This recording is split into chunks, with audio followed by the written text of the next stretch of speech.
we're going to talk about James Harden, and we're going to talk about his race, the MVP race, and the amount of work he's been doing over the past couple of games.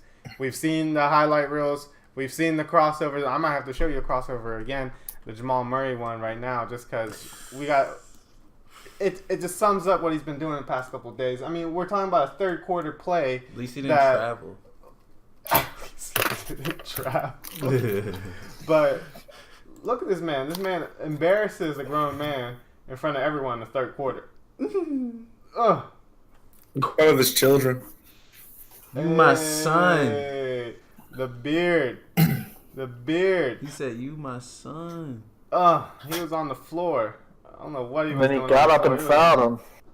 He was wiping the Look at the bench. The bench is going wild. And Chris Paul's like, "Oh my god." The bench is going wild. This is the same dude that tried to the shoot. Other play as well that happened the other night against the Warriors, the game winner. Let's get that one up on the screen too.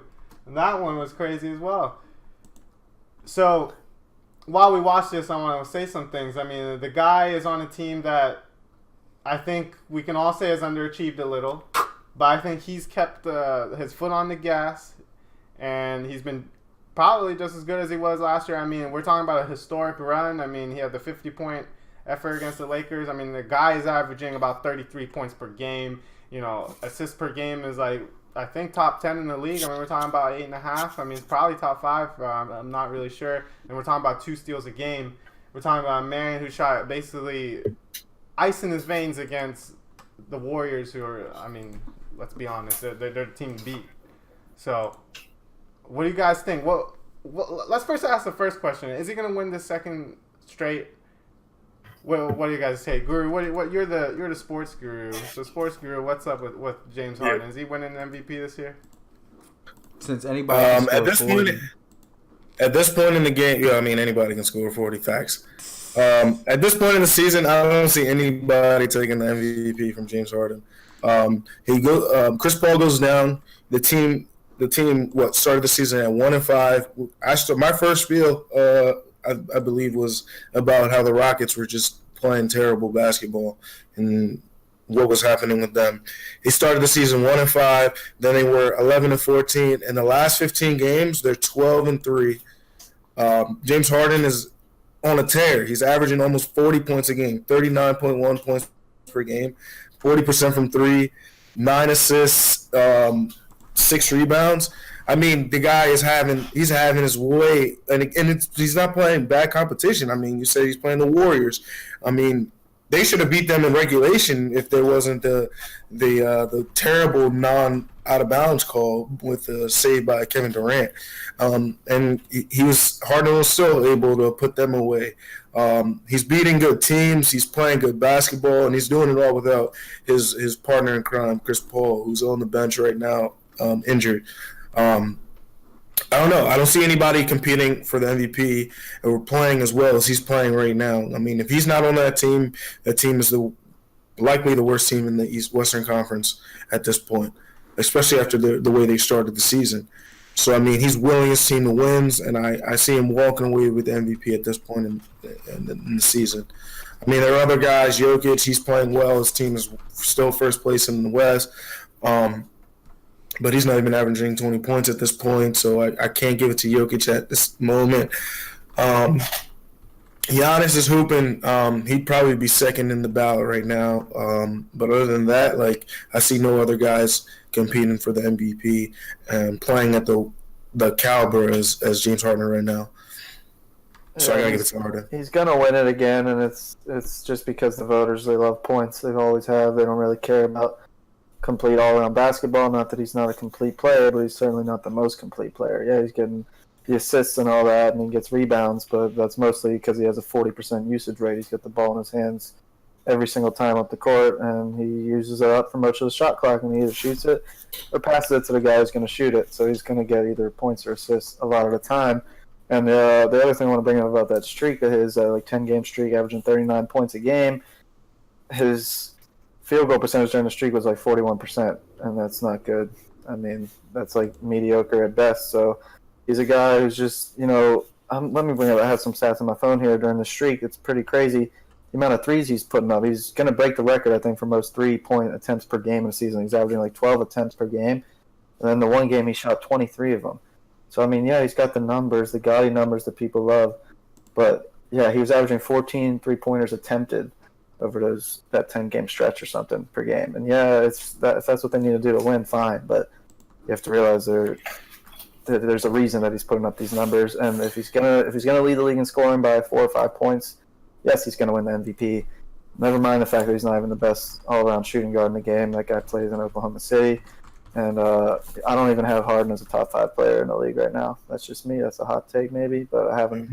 That's so hot. But the thing is, you gotta think about the other guys on this team. Like, he's playing with, like, in my opinion, just like some scrubs. Like, the rest of his team is not that good. He has to shoot those shots to put his team in a position to win these games. I agree. Because if he's not shooting 14 threes, then you got PJ Tucker shooting a bunch of threes, and like, do we really want PJ Tucker shooting these threes?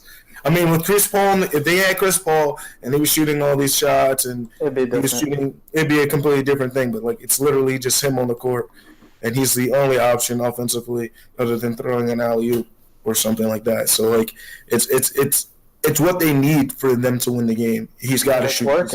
It's working. I mean, it's working. It's the same thing, the same argument that our buddy makes about Kobe, and it's a legit argument. Like during his 2 seasons that Harden is reminiscent of right now with his stretch, when Kobe won the MVP, and I don't think the Lakers did they even make the playoffs that year? Like the first one of the back-to-back? I don't remember. I think maybe they did, but even before that, I don't think he won the MVP. But I think he put up like 35 points a game because he was just shooting all the time, and that's what this reminds not just me but everyone of. It seems like there's always comparisons to Harden and Kobe and even MJ that I'm hearing, but I don't want to hear that, please. But yeah, I mean, he's a great offensive talent, probably maybe a second best offensive skill player in the game right now after Kevin Durant, and yeah, it's pretty fun to watch. But I mean, I expect it to cool down at some point. But yeah, I mean, he's got the flashy highlight, step backs and crossovers, and it's working. It's putting up the travels. But yeah, let's see him do it for the rest of the year. Let's see him get the team to the playoffs before we start crowning him. Traveler. Yeah, he travels and just gets himself to the foul line all the time. And so I'm just not the biggest fan of his game. He's a great player, but yeah, I mean, until he does it in the playoffs and actually like leads his team to a meaningful series win that they're maybe weren't supposed to win, which I don't think he's ever done. Yeah, I'm not going to. I'm not really going to add much more to what you guys add because I agree with literally both of you.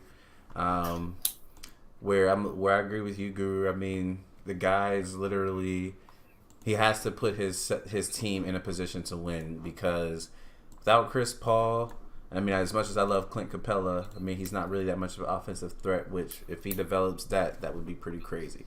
But they're pretty much a bunch of scrubs. And they have to literally be in position because of him. I'm that type of player I'm the type of person where if I'm looking at and judging a person on the whole MVP candidate, I am looking for more than just scoring. Even though where I think he has the case is that he is being utilized and putting his team in position where you can argue that without, just how he said, without him, they might not even win these games. So I think that's where he has the consideration. But then I also agree with Steve because, yes, the voters do love more so scoring, the flashy play, and things like that. But I would look at someone like Jokic, where the guy's he's a center doing pretty much, he's doing a lot at the center position. I mean, the dude's shooting threes. He can pass. He's getting rebounds. He's he needs to skip as well. He's a walking triple double. And they don't necessarily. I can argue that even without Jokic, the Nuggets was probably still be in a good position, even though he is their best player.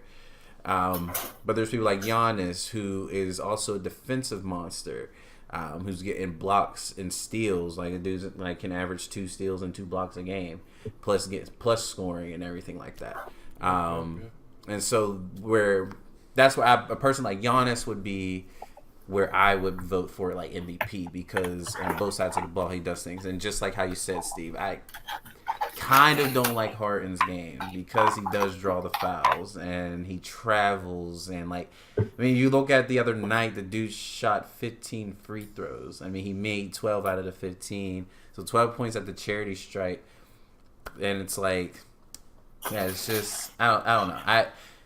I just don't always like Harden's game. I don't. But I will say he does have ice in his veins. Like, the dude is not scared to shoot. The dude is not scared to go to the basket and try to make something happen. And I do admire that about his game. He's ice cold. He's ice cold in the regular season. Yeah. I think when the stage is a little bit bigger, I don't know, he kind of disappears at times just because, you know, he is a volume shooter. He needs all the touches, you know, and he also needs to get the ball around to his teammates as well. Mm-hmm. The success of the team is on him, and I think it's really good that Chris Paul is out right now. Maybe it'll help him build the confidence when they run the lineups with maybe they'll run the lineups where CP3's not with Harden, and they can get a lot more production out of their lineup now.